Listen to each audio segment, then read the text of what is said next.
सभी का स्वागत है टाइगर एजुकेशन चैनल में।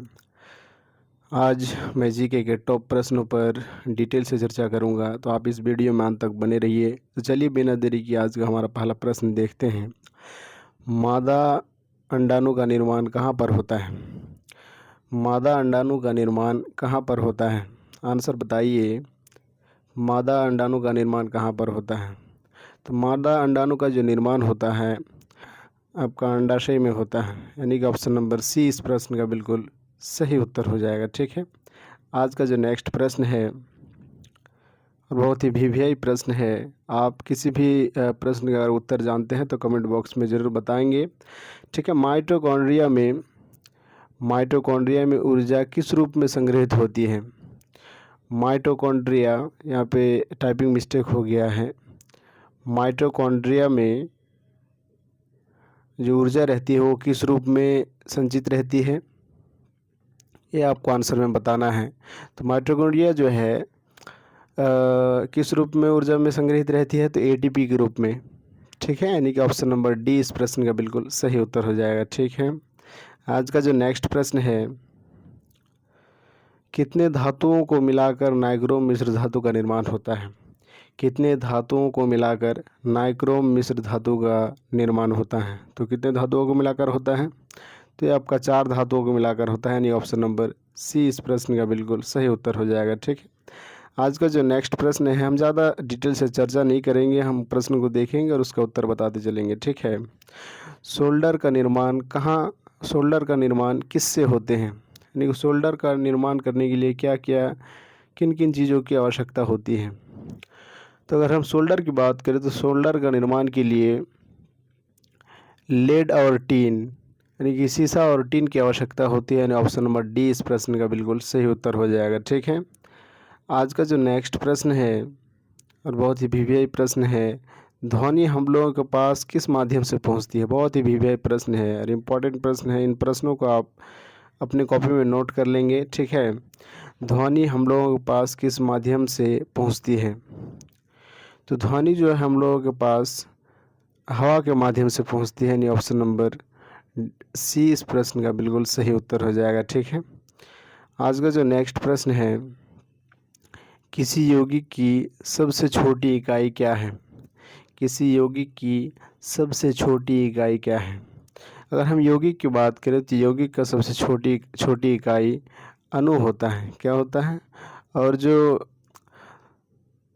परमाणु होता है ये तत्व का सबसे छोटी इकाई है। तत्व का सबसे छोटी इकाई है परमाणु, और यौगिक का सबसे छोटी इकाई अणु हो जाएगा, यानी ऑप्शन नंबर सी इस प्रश्न का बिल्कुल सही उत्तर हो जाएगा। ठीक है, छोटी इकाई है। ठीक है, आज का जो नेक्स्ट प्रश्न है, मादा में निषेचन कहाँ पर होता है? मादा में निषेचन कहाँ पर होता है?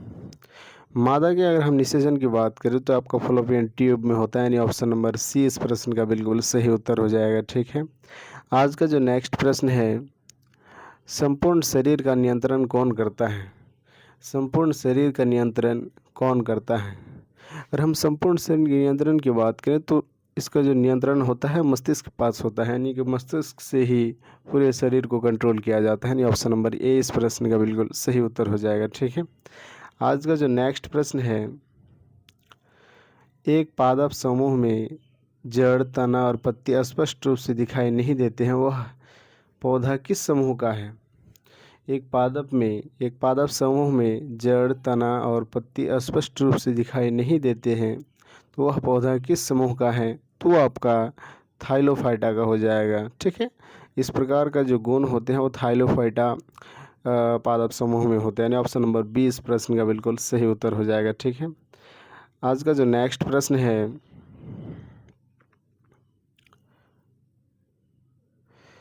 निम्न में से कौन जानवर अविकसित बच्चे को जन्म देता है? निम्न में से कौन जानवर अविकसित बच्चे को जन्म देती है? तो ये आपका बहुत ही सिंपल प्रश्न है, आपका कंगारू हो जाएगा इसका सही उत्तर, जो कि अविकसित बच्चों को जन्म देती है, और ऑप्शन नंबर सी इस प्रश्न का बिल्कुल सही उत्तर हो जाएगा। ठीक है, आज का जो नेक्स्ट प्रश्न है, ओजोन का आणविक द्रव्यमान क्या है? ओजोन का आणविक द्रव्यमान क्या है? अगर हम ओजोन के आणविक द्रव्यमान की बात करें तो इसका आणविक द्रव्यमान 48 यू हो जाए, यानी ऑप्शन नंबर बी इस प्रश्न का बिल्कुल सही उत्तर हो जाएगा। ठीक है, आज का जो नेक्स्ट प्रश्न है, महिला के अंडाणु में कितने क्रोमोसोम होते हैं? महिला के अंडाणु में कितने क्रोमोसोम होते हैं? तो महिला के अंडाणु में 23 क्रोमोसोम होते हैं, यानी ऑप्शन नंबर बी इस प्रश्न का बिल्कुल सही उत्तर हो जाएगा। ठीक है, आज का जो नेक्स्ट प्रश्न है, जलीय अणुओं द्वारा आकर्षित होने वाला समूह को क्या कहा जाता है? जलीय अणुओं द्वारा आकर्षित होने वाले समूह को क्या कहा जाता है?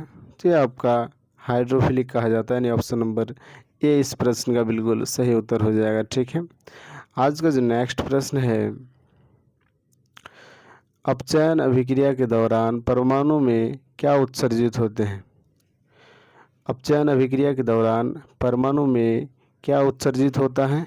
तो यह आपका मुख्य रूप से इलेक्ट्रॉन का उत्सर्जन होता है, यानी ऑप्शन नंबर बी इस प्रश्न का बिल्कुल सही उत्तर हो जाएगा। ठीक है, आज का जो हमारा जो नेक्स्ट प्रश्न है, पौधा किस ऊतक के कारण लचीला होता है?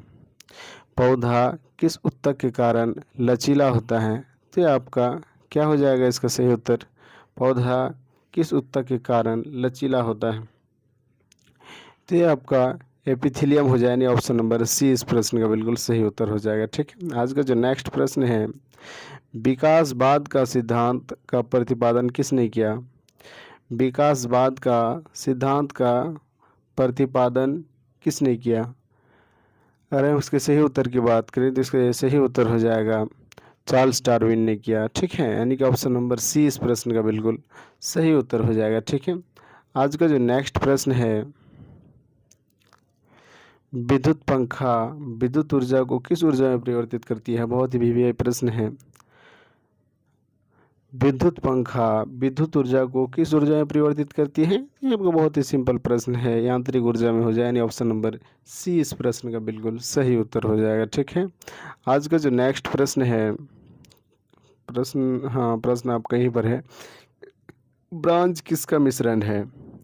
जो ब्रॉन्ज है वो किसका मिश्रण है? किन किन चीज़ों से मिलकर के बना होते? तो ये बहुत ही सिंपल प्रश्न है। देखिए, सीयू और एसएन से मिलकर बना है। ऑप्शन नंबर ए इस प्रश्न का बिल्कुल सही उत्तर हो जाएगा। ठीक है, तो आज के लिए इतना ही, फिर मिलते हैं नेक्स्ट वीडियो में। तब तक के लिए जय हिंद, जय भारत।